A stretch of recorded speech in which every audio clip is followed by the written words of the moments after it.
your sweater. He's the best dog ever. What does it say? Let's get lit. Let's get lit. Period, Luke. Show them your sweater. What were we talking about? You have like dingleberries on your butt. Okay. Papa, come here. We all have dingleberries sometimes. Come here, Papa. Hey, wait. Let me chill. Hey, wait. Let me handle it.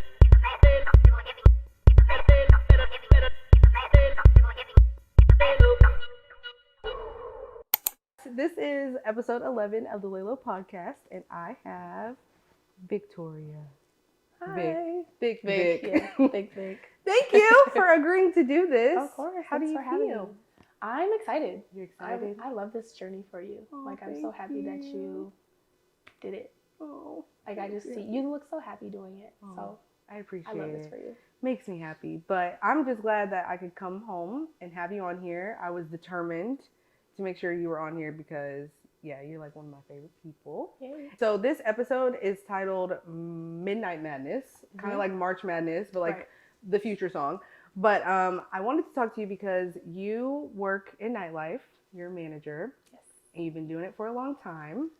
And in episode 9 with my friend Obi, we were talking about how like people that like go out a lot, like you can't make a lot of friends, but there are some unicorns, and you were that unicorn for me.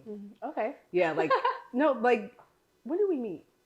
I was thinking about this Yeah, before this started, and I was like, I don't know. I don't remember. I don't remember the first time. I remember- remember you were like a +1. Yeah, Like somebody brought you to something that we did together. as a collective with a bunch of friends. Yeah. But I can't remember what it was. You know what? I remember when I met you. I remember. Okay, I was with Lex. It was around this time we were making vision boards, and Oh, you came home, and I was you like, were on the couch, and you were like, this girl is mean.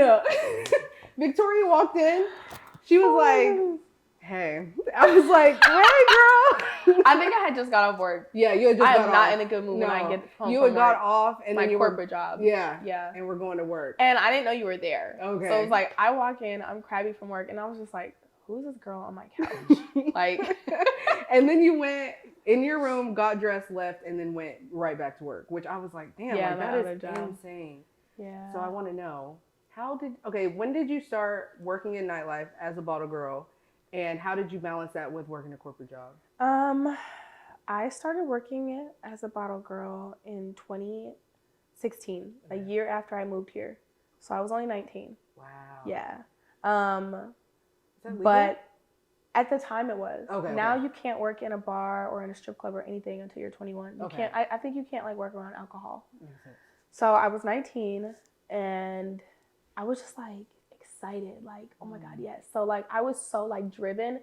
I wasn't worried about balancing both jobs. I was just like, I'm about to get to this money. Like I'm about to wear these cute little outfits. Like, you know, like Yeah. I'm stepping into a new like season. So it wasn't hard at first for me to balance both because it was just so fun. And at the time, that job, my second job, the bottle girl job, wasn't very demanding. Okay. So I was only working like Friday and Saturday. I don't Okay. even think that the place I started at was open on Sundays. Where did you start? It was at the time it was called Villa, all the way in Addison. I heard about Villa. Yeah. Yeah. I Like heard people, it's like lit. it changed names like 2-3 times. Yeah. So now when I tell people that, people are like, "What is What is that?" Villa? Yeah, Yeah, and you yeah. got to tell them like the newest name, and they're like, "Oh, you're Yeah. talking about?" I'm like, "No, I'm talking about Villa." You Villa, don't know Villa. Very different. Yeah. Yeah. But it wasn't hard then to balance it until I started like progressing on that side of things and like moving up to more demanding establishments. Then it became like, okay, how am I going to balance these? Yeah. Because I still had to work my 9 to 5 Monday through Friday. And then the other jobs were like Friday, Saturday, Sunday. And then some days we were open on Wednesdays. And so I literally would come home at 7 p.m. and have to be at the next job by 9 p.m.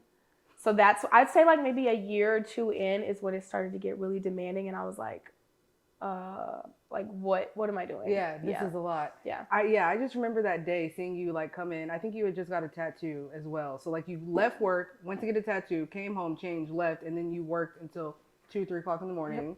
Woke up the next day, go back to your night. I was like, Right back this to work. girl, she is about her money. Because, child, I was like, that's crazy. I was but I was so young. I was Yeah. like in that season where I was just money motivated. Like I'm trying to stack it up. Like I didn't care about sleep. I just was worried about getting to the money. I'm gonna touch back on that in a little bit. Okay.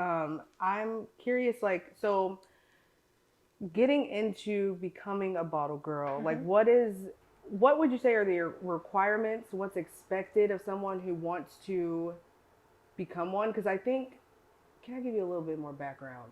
Yeah. Okay. Go. I think that there's like this like idea that bottle girls are.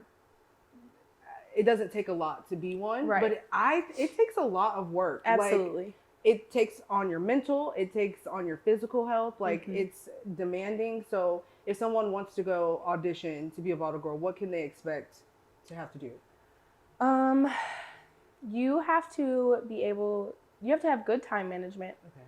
You have to be able to multitask. You have to be a people person. You can't have some whack attitude all the time because a main part of your job is servicing customers. So if you're not good with customers, then it's not the job for you.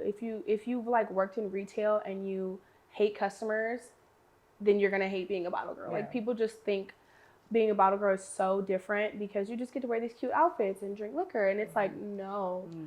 That's what you see on the internet, but like that's 1% of what happens. So there's just so much more to it. You have to be on time and everything. You have to be organized. You have to be able to handle stressful situations.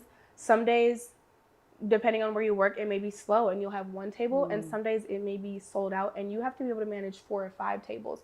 That's 4 or 5 different groups, different personalities, different tables you have to manage, different orders. You have to remember what they asked you for before moving on to the next table. You have to be a team player.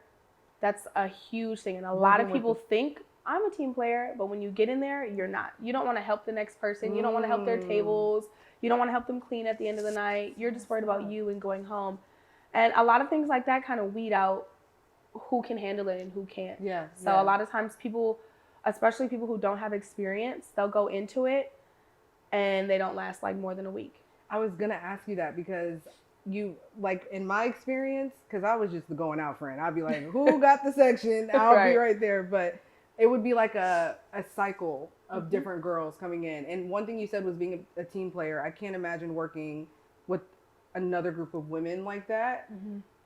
Getting to that as well. But yeah, like why do you feel like you've lasted this long and have stepped into a manager position as opposed to somebody who, is it like some people just do it because it looks good or the money's fast, or like are there people who really have a passion for this industry? I think there are. I think some people are just people. And I do think I'm one of them. Although all the time I say I hate humans. That's why I look at you like, what? When it comes to work, when it comes to work, I'm dedicated to people. And that's just something that I'm good at. Whereas as a bottle girl, a lot of people are not that dedicated to it. You know, they're just there for the money. Like you said, the fast money. They're there to meet people. They're there looking for opportunities. And there's a lot of them. You have so much like clientele coming in and out of the club every single weekend. You meet new people every weekend. It is a good platform if you're looking for like opportunity and like networking and stuff like that. But everybody's not in it to move up. Everybody doesn't want to be a manager. And at first I wasn't in it. I never thought about moving up to be a general manager. That was never even in my thought process. I'm just like, this is fun. I did it because I was genuinely good at it. I had built a huge clientele, and that kind of motivated me more. Like, okay, people want to come here because I work here. And that makes you feel good. Like that shows me that I'm really good at my job. And I know that you're going to have a good time if you come to where I'm working. So that kind of motivates you too. But as time went on and I started getting older, that's when you realize like, okay, like I can't do this forever. So I just had to make a decision, like either I want to work harder and wait for an opportunity to move up, or I'm going to stop this in a couple of years. So that's another thing that I think a lot of people kind of either underestimate or think about is like, how can you have a sustainable career in nightlife? Because for some people, it's like, oh, once you start getting older, like, why are you still going out? Like, what is that about? And I don't really think that's I don't see it as an issue if you're taking care of yourself. Like, it's a way to make money. It's a way to live your life. If you're not, you know, blacking out every night and like having a good time. But I think there's either, okay, so doing it too long, it kind of, people have a bad stigma about it. But also people think that it's just, oh, I get to party every night and I get to like hang out and have a good time. But it's really not like that. It's not. Yeah. I mean, for some people it can be where they're getting drunk every shift and going out afterwards, going to after hours, going out with people that they met during their shift. But for a lot of people, it's not like that. Like, it's really just, I'm coming to work and make sure everybody's taken care of. And then after that, I'm going home. So there's been a lot of shifts where I don't really like after hours. Yeah. So it was very rare that even I would go out with my tables afterwards. It would be like, I'm going to make sure you're taken care of for this 4 hours. But after that, I'm going home and I'm going to bed. Like, it was, I knew how to separate the two. Yeah. But a lot of people like that fast lifestyle. So they're like, what are we doing after this? You know, like, they want to keep going. It just depends on the person. It's really different. There's like two different sides to it. Yeah. I found it, like, when I was going out a lot, I would love, like, this was like 2016 was a great year, by the way. So I'm glad you started doing it then. But like, going out, waking up the next morning, going to get breakfast with whichever friend you went out with, and like doing it again.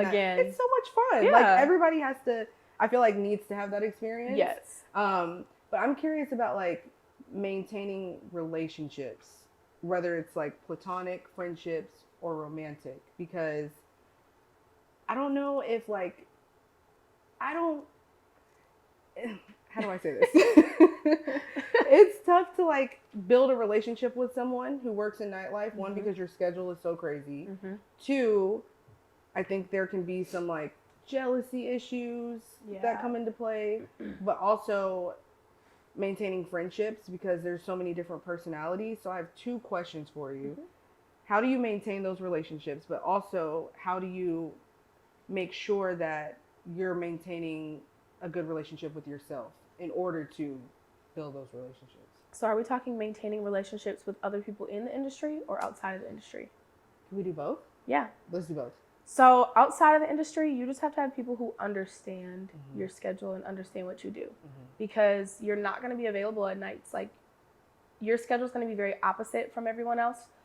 Most people work Monday through Friday and then they want to go out on the weekends. Whereas me now, I'm off during the week and I have to work all weekend.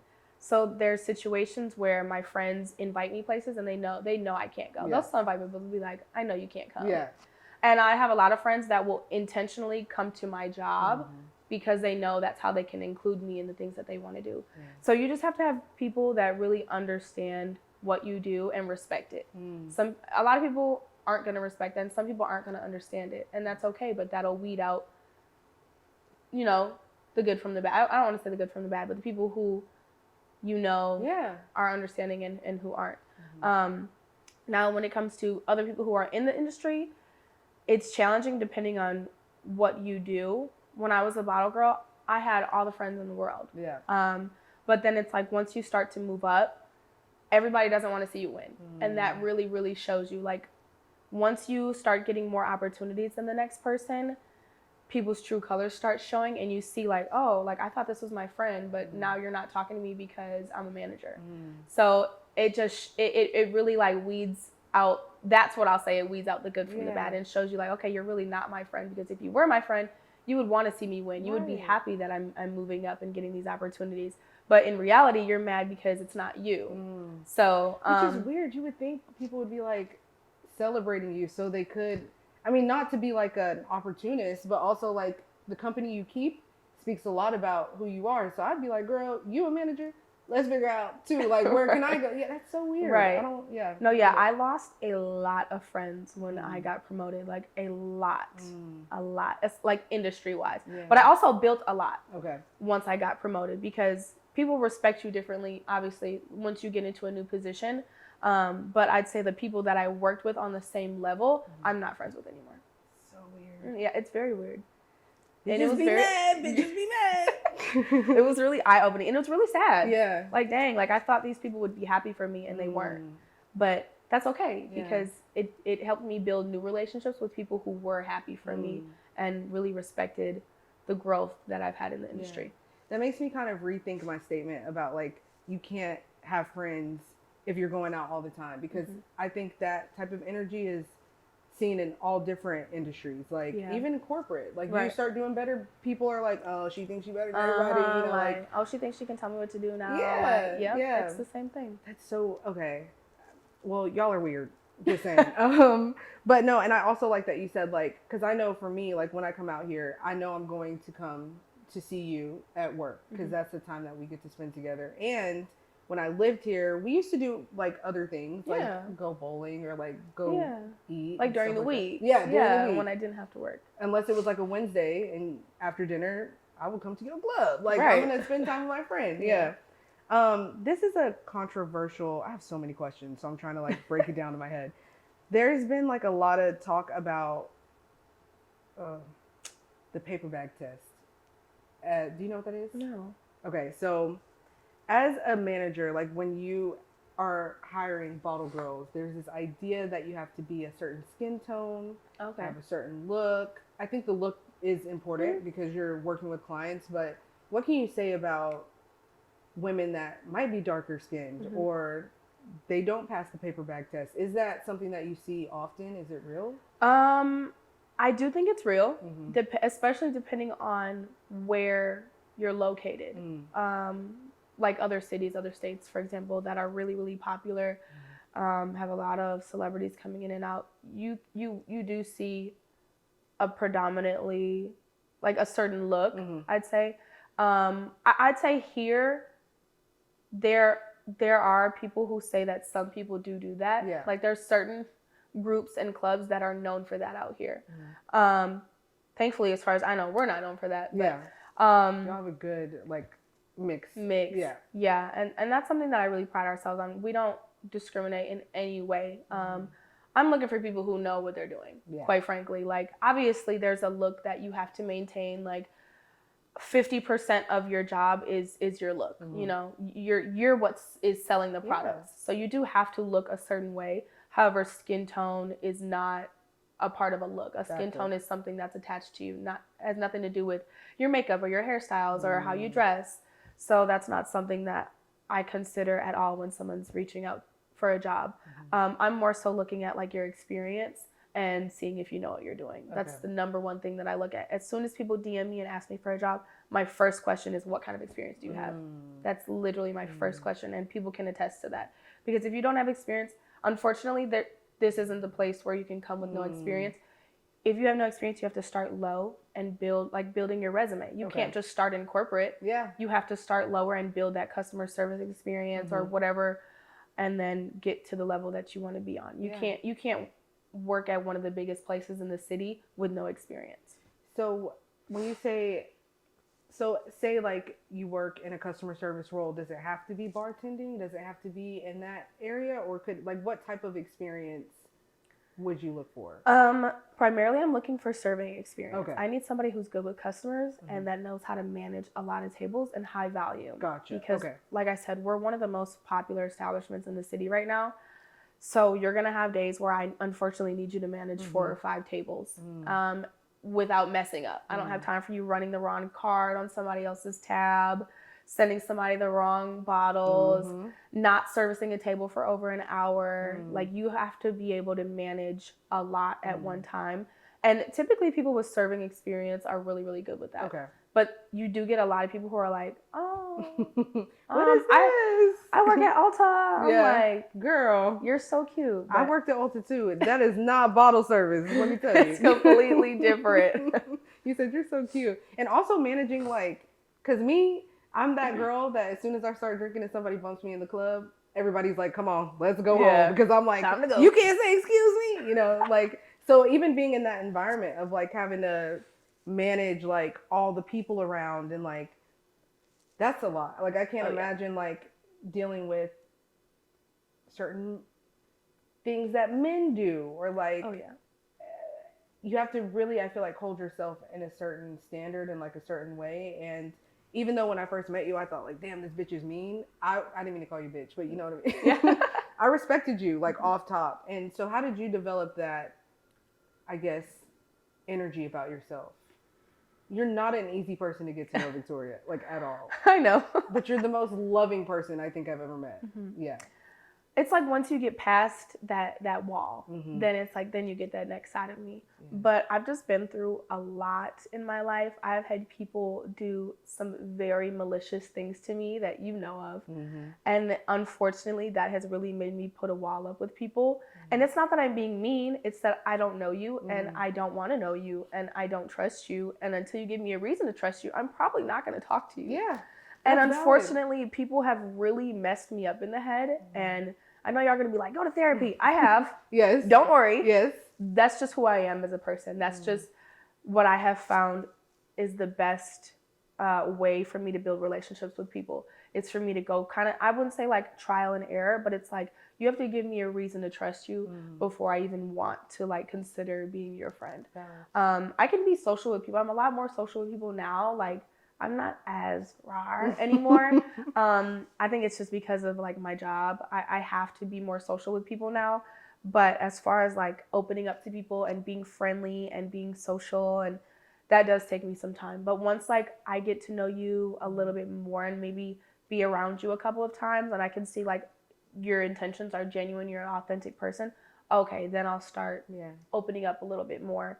But unfortunately, it's just been my past traumas that have made me have that shell like that. Yeah. I think it's good though. You got to protect yourself because it's so easy to be like, oh, I hung out with this girl, that's my friend. Like, girl, we cool. You're not friends. Right. But I think, one, it makes people respect you more. And two, like, if you are someone that is secure within themselves, you're not going to look at you and be like, oh, well, then I'll just never talk to her again. Like, you'll give it that opportunity. And I wanted you on my podcast because I don't think people realize like how you're very like spiritual, grounded. You have a lot of depth to you. Like after you break down the wall of just, she works in nightlife, she's very beautiful. She's like, there is a lot to you. Yeah. And I want to kind of know like where that comes from and how do you maintain like your spiritual guidance? Honestly, that comes from my mental health. Like once my mental health and my depression got really bad a couple of years ago, I just kind of like changed up my values and I figured out what worked best for me and how I can stay sane. So I just found stuff that works for me and, I just lost my train of thought. Okay. What was your second part of your question? You're fine. I'm sitting here thinking about 8 different questions, so I forgot. Oh, no. How do you maintain it? Oh, yeah. In your, especially in the environment that you work in. Yeah. Right. It takes a lot of self-awareness and self-evaluation because working in the nightlife, you do forget about your mental health a lot because everything is so go. Yeah. You don't realize that your mental health is lacking until you finally get a moment to rest. So like, for example, before we were open, we were doing like pop-ups on Monday. We were open Wednesday. We were open Friday, Saturday, Sunday, all day. I have to do payroll on Mondays. So, and then Tuesdays I have to like catch up. I have to clean my house all day from all the madness throughout the weekend. Thursday, we typically had outings. So it was very rare that I got a day to actually sit down and self-evaluate. But once you do get that opportunity, like whenever you do get maybe a day to sit down and just rest, you're like, I need to get myself together. Like that's when you really realize like, and it's little things like you notice your habits aren't the same. You didn't get up, you didn't make your bed. You haven't cooked yourself breakfast in weeks. Like things that you do when your mental health is on track. You have to notice small things like that whenever you do get the chance and whenever you do get a break from work. And that's why I was saying you have to be very self-aware because you have to notice things that are wrong with yourself that other people wouldn't notice. Yeah. Because other people just see you go. They just see you work all the time. Oh my God, you work so hard. I'm like, Mhm. yeah, I do. Like, I love this But right I'm now. losing my fucking mind. But my house Yeah. is a mess. Like, yeah. so it's just little things like that. You have to be able to identify Mm. and realize, like, okay, like, I need to take some time to myself and really, like, get myself together because I'm lacking in areas. And like I said, it's just little stuff like identifying that your house is a mess and you didn't make your bed and you haven't cooked yourself dinner and you haven't cleaned your car in 2 months and, you know, like little stuff like that. And you're like, my mental health is not good. Yeah. So that's kind of how, like, I maintain it. It's just really that self-awareness, self-evaluation, and being able to identify when something is wrong so that I can really take the break that I need to, like, come back down and get more grounded with myself. I like that because I find if I start going out a lot more, it's almost to band-aid or avoid my responsibilities. Yep. And there's never really been a good balance for me. Like, I'm either out all the time or I'm like a shell and like not doing anything. Right. So I think it's just crazy how awareness is on all aspects of life. Yeah. And I think there's kind of like an idea that, I want to put this the right way. You, like, okay, if someone were to go to your social media, right, they would think that life is perfect. But even you saying, like, your depression got bad, how do you feel about that idea? Like, what would you say to somebody like, okay, I know there's this saying of like, oh, what you see on Instagram isn't real, but I do think it's real that you feel good about yourself. But how do you stay authentic in knowing that, like, okay, I'm not in a good place, but I still have to show up. I still have to be good to my clients. I still have to look good. I still have to take care of stuff. Like, where's the balance in that? And how do you authentically talk about it so people know that someone like you, who looks like everything is great, still goes through stuff? Yeah. That's why I'm really transparent on Instagram. Like, I've talked about my mental health journey a lot on Instagram, and people really appreciate that because somebody who doesn't know me would go to my Instagram and be like, oh, this girl has it figured out, you know, like, but if you follow me and you watch my story, you'd see that I'm very transparent and I talk about when I'm not okay and I talk about how I get over that and how I become okay. So it is hard to balance the two because I do have a staff of over 70 people that I have to maintain this look 70? to. Yeah, we have over 70 people. So when I come to work, I have to look like everything's okay because I have to be okay for them. Like, that's what I signed up for when I accepted this position. So I know that I have to be okay, but I do get moments where I can kind of like let my shoulders down a little bit. Like when I'm in the back and I'm just checking on my girls, I can calm down a little bit and I don't have to be customer facing. I can just sit down for a second and be myself. And people do typically like notice that something's wrong. They'll come up to me and be like, is everything okay? Yeah. Like, this isn't you. Like, usually you're go. So when they see me rest for a second, they're like, okay, we know something's up with Victoria. But typically people know that I have a look that I have to maintain at work and professionalism that I have to keep up with. So if they do notice that my energy is a little bit off, typically I'll get like multiple text messages when I leave work and they'll be like, hey, like, I noticed you're not all the way there. Like, let me know if you need anything. Yeah. But I try not to show that at work because just like any other job, like you can't come to work and show your emotions on your shoulder. You have a job to do. Yeah. So it is kind of challenging, but that's what you have friends for. Yeah. Like, that's what I have you for, and you have partners and animals for, so that you can vent when you get home. Like, you just have to be able to separate the two, like I said, just like any other job. Like, you can't just go to work, even your corporate job, you can't go to work and just vent to everybody on the floor about what's really going on with your mental health. Like, you have a job to do. Yeah. But once you leave, that's what you have your mom for, and, you know, your friends for to really talk to about it. And I feel like for me in corporate, my coworkers are not my friends. Like, I'm here to get my money and go, do not talk to me. Right. But I think that's good because sometimes I feel like escapism is real. And I wonder, like, when I was frequenting the bottle of tequila all the time, my hobbies and other things kind of fell to the side. Yeah. And you do have a lot of hobbies, right? Like, you're like you have plants, you love reading, you love music, like cooking, all of these things.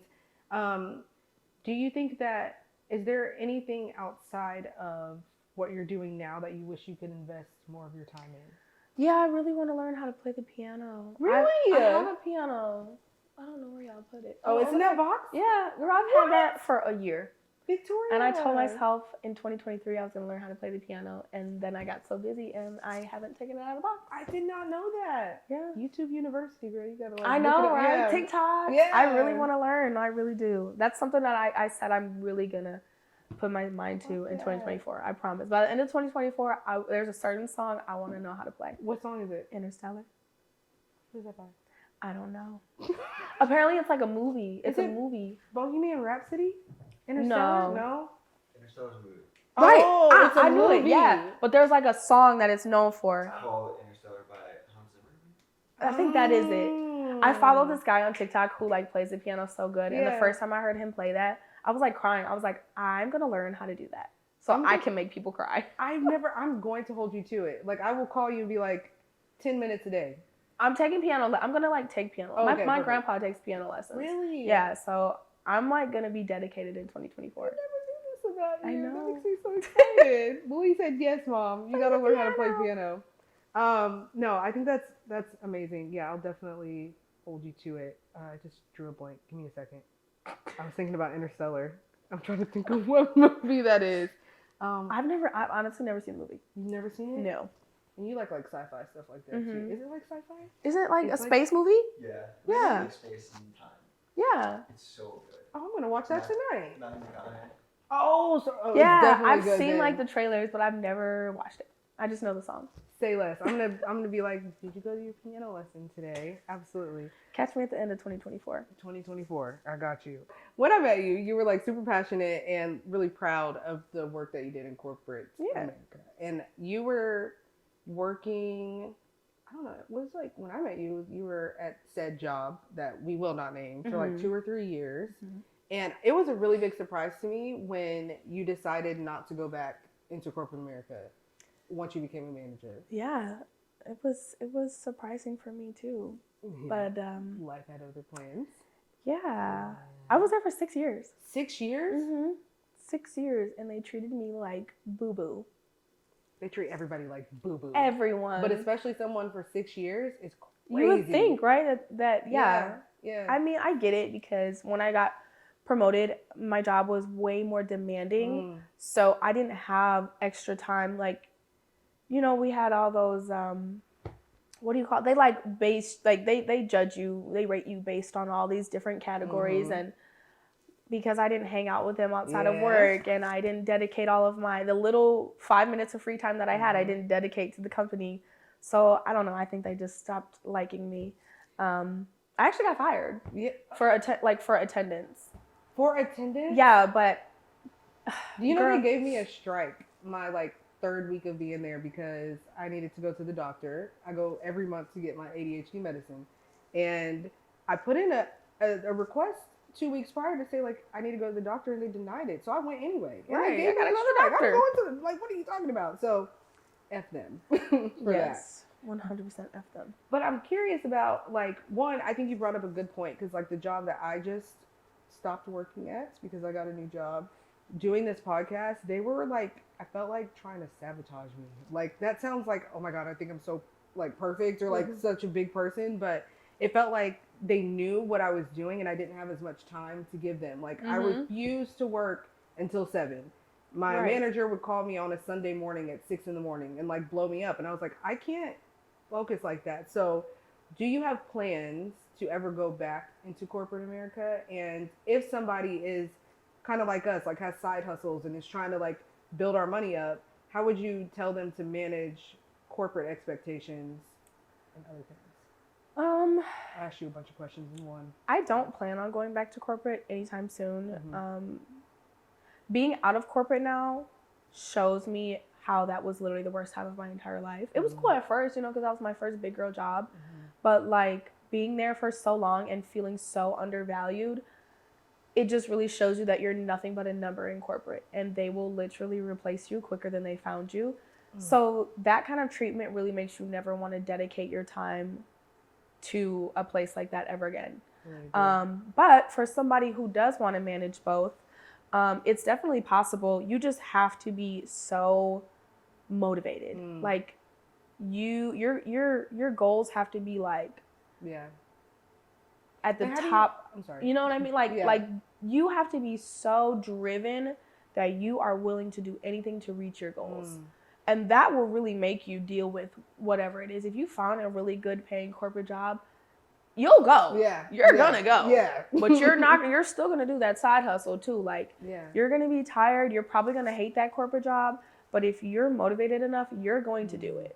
So how do you stay in your agency and manage the expectations of a manager or a boss that is like, oh, well, you're not giving us as much time anymore. I'm still getting the job done, but you're not getting like the morale and like the maybe as much enthusiasm. Right. But how do you say like, okay, but this is what I've got to do? Because like my old manager, I told him like straight up, y'all don't pay me enough. Do you see this economy? Like I got to do other shit to be able to take care of myself.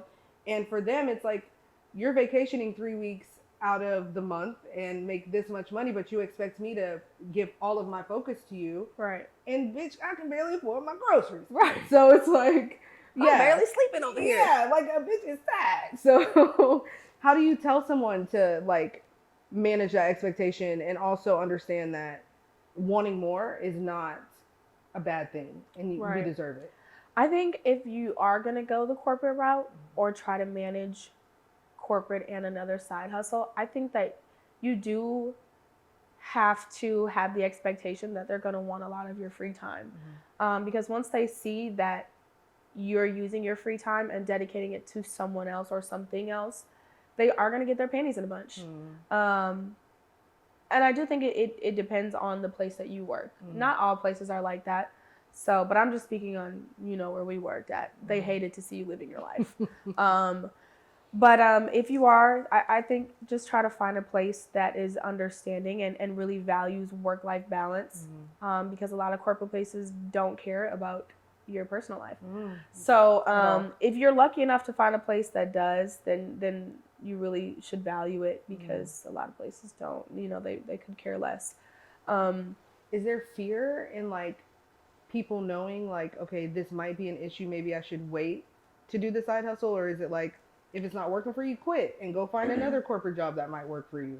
Yeah, I mean, I would be open and communicate that. I know when I started my corporate job, I guess I worked corporate first, and then I got hired doing my side hustle years ago. I told them, I was like, on the weekends, I do this, so don't ask me to do anything on the weekend because I will not do it. Yeah. I have money to make on the weekend. And they were like, okay, perfect. We're not going to ask you to come in on the weekend unless you want, overtime or whatever. But I'd say if you do get a vibe to where they're not understanding and don't respect what you do, I would go. Yeah. Because that's a red flag. Yeah. Don't even waste your time and dedicate all this time to training for this new job if they're not going to respect, your personal time and what you like to do outside of work. It's not worth it. Like my resume's long, y'all. Quit that job. That is like your resume is long. Bitch, I got a new job every 3 weeks. No, but my new job, that's not real. I have stayed at jobs for years, but yeah. And that kind of leads me into, fuck, this keeps happening. I'll cut this out. It was a good question. Was it the shot? No, this is just my brain. I'm not that lit yet. Corporate. Oh, okay. Here we go. Sorry. ADHD brain. Okay. So one thing that like I really kind of see in your future, and I've kind of talked to you about this, and I want to know your thoughts on it, but I think as grounded as you are, and like I come to you for advice and talk to you a lot about, we both like live very different lives, but I feel like we're easily connected, and you have really good perspective and perception. And I think being a bottle girl or being someone that works in nightlife, that's really important. And it's not something that a lot of these establishments provide, which is like mental health and ways to take care of yourself. So something that I've always wanted you to do is like be like a mentor, or like kind of like a Jocelyn's Cabaret, but like not toxic. You know what I mean? Like you got these girls that you like bring in and you're like, we can make money, we can do great things, but I'm going to make sure you prioritize yourself and take care of yourself. Is that something that you want to do, or are you already practicing doing that? I mean, I could see myself doing that in the future. when I have maybe a bigger team. Right now, my team is kind of small as far as like the girls that I have. I only have 7 right now. Mm-hmm.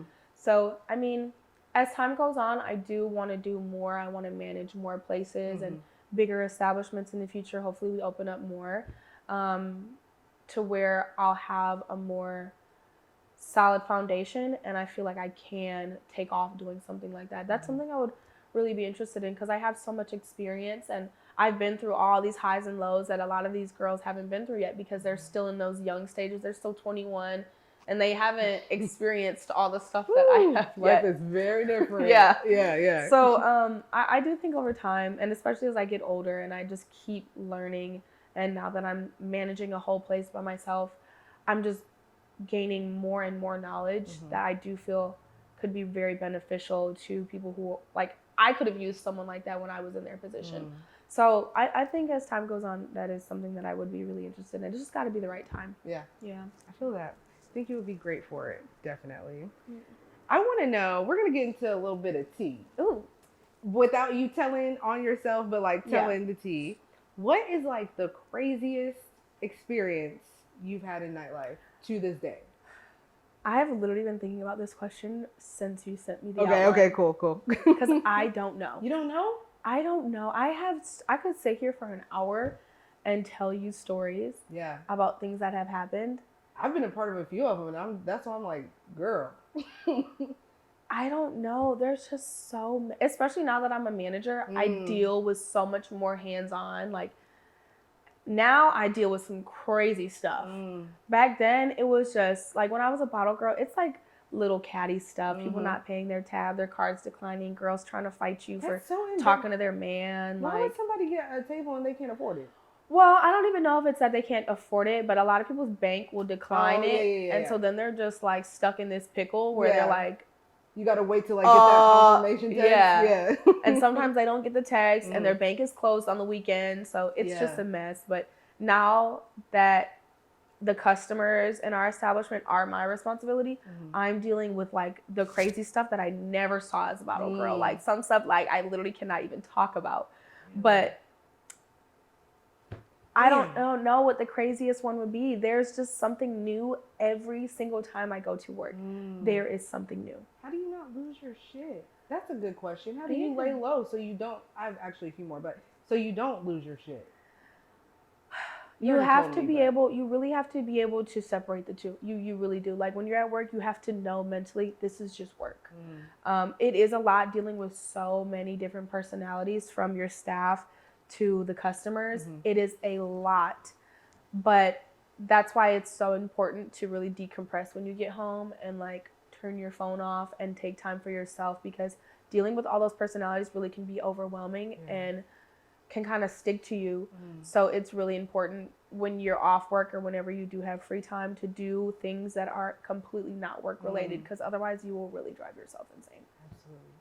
One thing that I want to bring up that you called me about recently, I don't know if you're comfortable with talking about this, so I can cut it out if I need to, but kind of dealing with people not being very kind to you.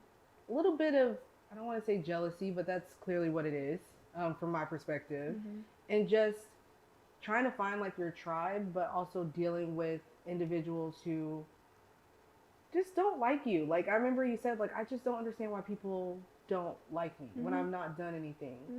Do you feel like you're at a better place with that now? And how do you handle that?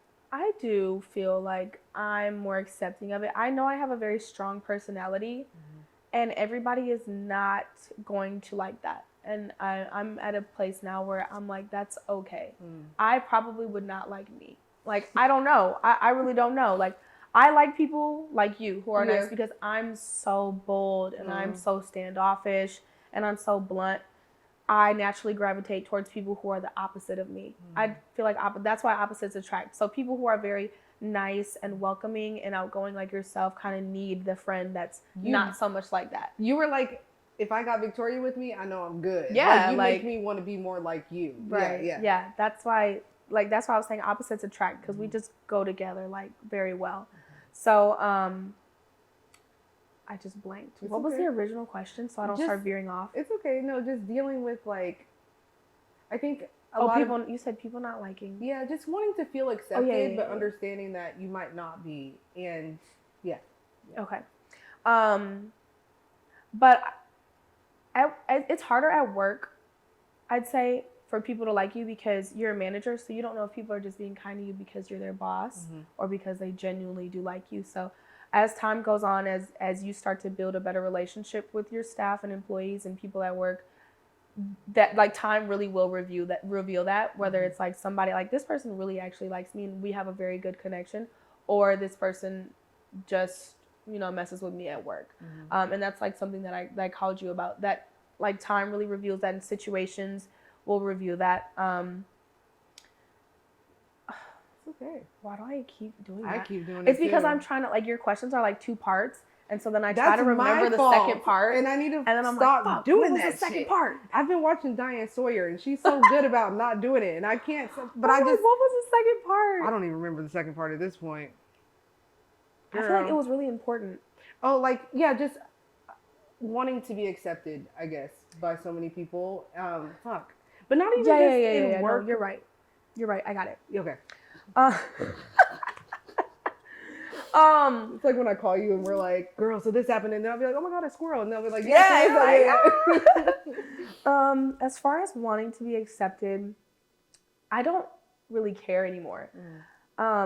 Especially like I know that I do my job very well, so if we're not getting along, it's because you're not doing your job, or it's because you don't like the way I do my job. Like customer wise, like we have a lot of reoccurring people that come in, and I have a huge clientele base now, and a lot of people respect what I do, and there's certain people that don't like what I do because I don't tell them yes to everything, and that's okay. Like that's why I'm okay like with not being accepted. I know that I'm a very kind person, and I know that I do my job very well. So if we're not seeing eye to eye, it's probably because I told you no to something, or you didn't like my answer to something, and that is okay. Yeah. Like we don't have to be friends, but I know that at the end of it, all I did was my job, and I am okay with that. Yeah. I want people to know that like you are really nice. You are the best gift giver I've ever met. I remember You, first of all, was it my birthday that you Yeah, got me it was that? your birthday. I feel so bad because I'm really shitty at gifts. Like, I'm not a gift giver. I will talk to you all day and tell you I love you, but when it comes to gifts, here's a gift card, girl. Go get what you want.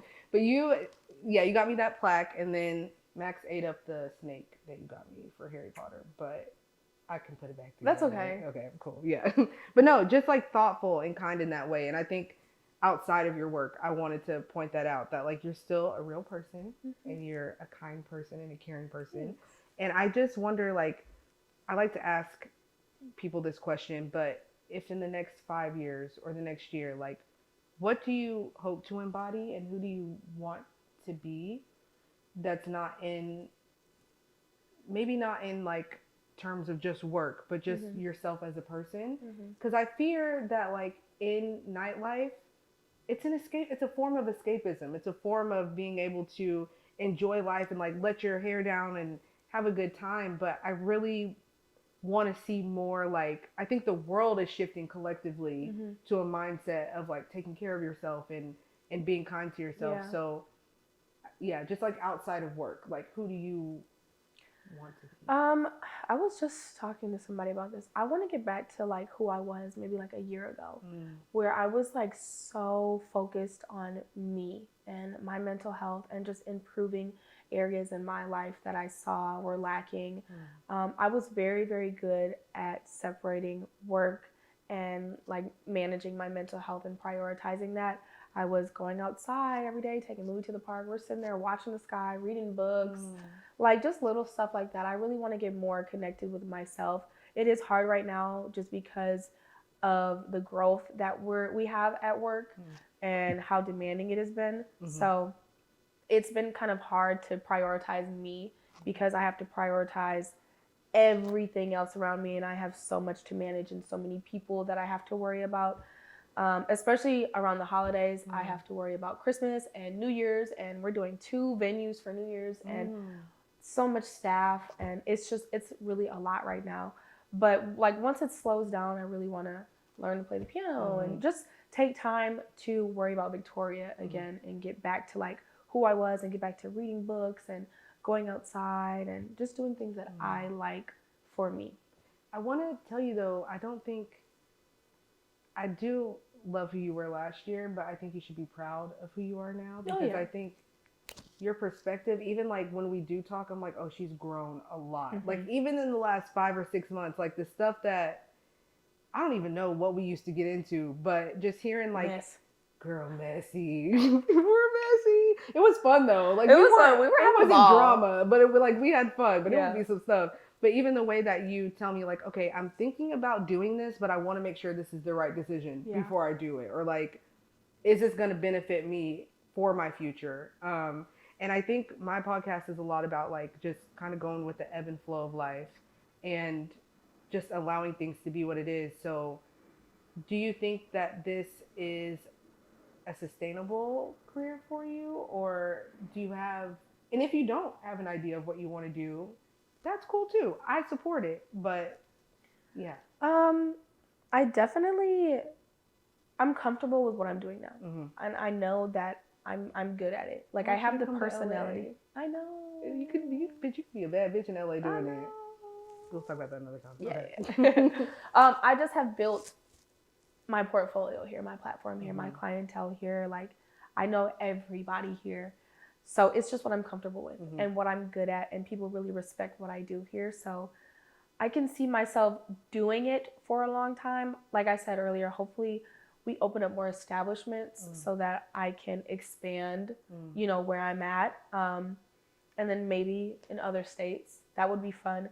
It's just the fear of like almost rebranding and starting over because I've been here for 8 years. And it's literally taken 8 years to like get where I'm at. So the idea of starting over in something completely new, somewhere completely new, does kind of scare me a little bit. Yeah. But it's also a little exciting. So maybe in the next couple of years. I love that. Yeah.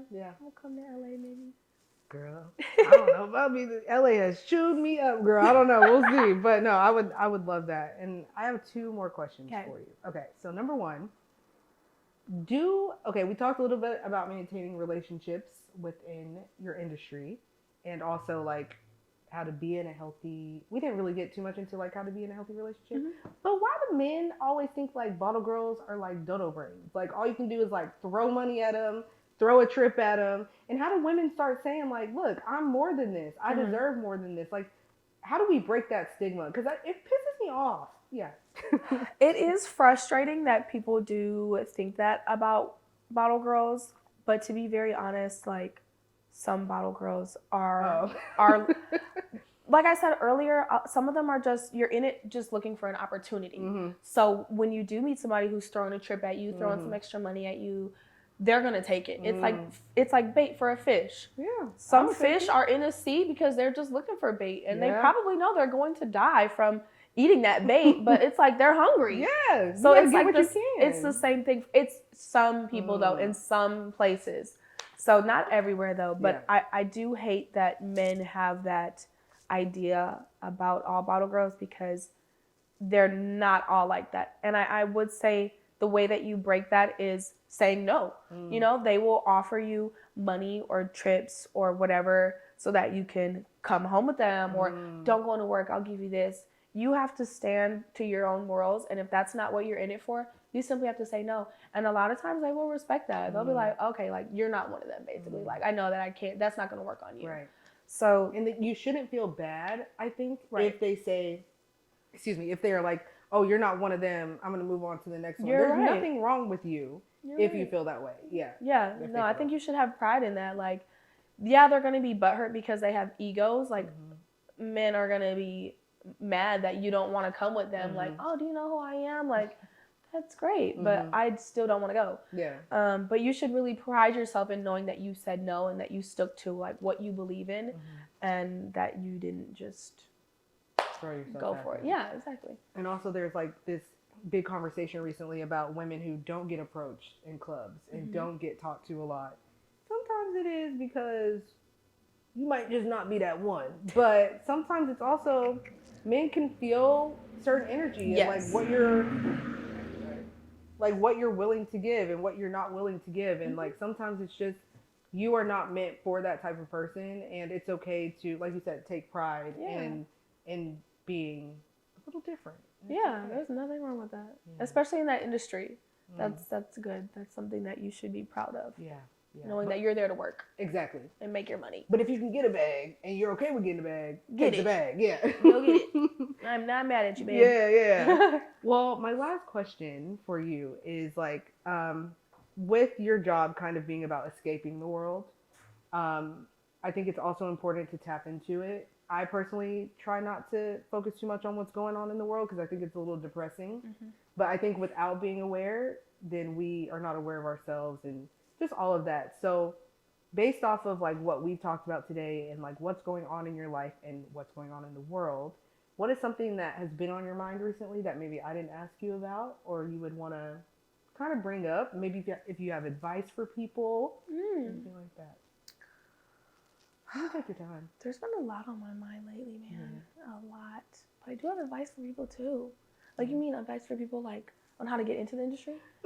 No. I can answer that second. Yeah, we kind of talked about that, but I mean more like just in correlation with like we talked about mental health, we talked about the industry you're in, we talked about what's going on in the world, and understanding that like escapism is okay, but also like just like kind of what's on your mind lately. I don't know. That was such a bad. Oh, I want to start over. Okay. I'm not going to. Sure. Oh, you don't want to? I want to go home. I feel overwhelmed. But no, like, I want to kind of, because I think what you do for work is a part of you, Victoria, but like, you're so smart and you're so aware. And it's like, we could talk about that, but there's also so much going on. And if you're in an industry of where people go to escape, how do you stay grounded and like, what's going on? Yeah. Honestly, what's been on my mind a lot lately is what's going on over in Palestine? Yes. Like, I want to help people. That's one thing I really love doing is helping people. And it's like breaking my heart seeing that. Sometimes I'm at work, like literally sometimes I will be like dozing off at work. I'm just like staring and I'm like, what are we people doing? are dying. Yeah. And y'all are in here drinking liquor. Like, sometimes I really just like look around like, what is this? Why am I not there? Like, why am I not helping? Like, there's nothing I really can do. Like, truly, I can't do much, but like, I want to. Like, I wish there was something I could do. Like, I wish a huge group of people could just go out there because I would go. I would drop what I'm doing and I would go help. 1,000%. Yeah, that's really been on my mind lately. Like, and work does kind of help me stop thinking about it because it makes me really sad. It's depressing. Yes, especially if you follow the people what's that his are name like on Instagram. What is that guy's name? Sean King. Dude, Sean King. And have you seen that men's war guy Yeah. who's on the front lines? Like, who's out there? Yes. Girl, I'm like, this is crazy. Is this real? Like, but girl, how are even some of these images getting on the internet? And they're really traumatizing me. It's very traumatizing. Yes. But it's like, there's a privilege in us being traumatized from over here. Right, because they're having to see it firsthand. So like, I appreciate it because it's like, dang, like this is real. Like this really shows you. That's why I hate the comments who are like, stop posting this. Like, no, we need to see it. People are really living this. And you're mad that he's posting, unfollow him. So work, unfortunately, is like an escape because it helps me stop thinking about it. Because if I'm on social media, that's all I'm seeing. And it makes me so sad that there's literally like a war going on and we're just over here partying. Like it's nothing. And there's nothing we can do. We're not asking people to be doomsday preppers, but just, it is like a weird, like utopian vibe of like, I find myself in it. Like, even like promoting this podcast sometimes, I'm like, girl, like this is so fucking stupid. Like people are literally dying, but it's like, we still have to live life. Right. But like at the same time, it's just sad. Yeah. Like if I had the funds to stop my life and go, stand on the front lines, I would, but it's just like a weird space of like, we got to do what we got to do to live, like, but also, I don't know. But I'm glad that you brought that up because I've been kind of afraid to talk about it, but it's real life. It's very real. I think we can only try to escape from it for so long. Yeah. Until there's something we can do about it. Yeah, or they come over here and start. Let me not say that. I really wanted to understand more about like what you do because I think people look at, there's always just like either you're working on yourself and you're becoming better, or you're at the club. And Yeah. it's like two can be one and the same. Mm-hmm. You can still work this job, be a boss bitch like you are, and like take care of your shit, and also make sure that you're good mentally and physically and emotionally. And I wish I could find that balance. I'm like a grandma all the time. I might pop back out one of these days, you never know. Uh-oh. But I think you're a really good representation of that, and people should, I want to see more of you like on the internet and spreading the good things and preaching the way that you do. Not like a preacher, but you know, like just, yeah, putting that goodness Yeah, like out putting the there. word out there.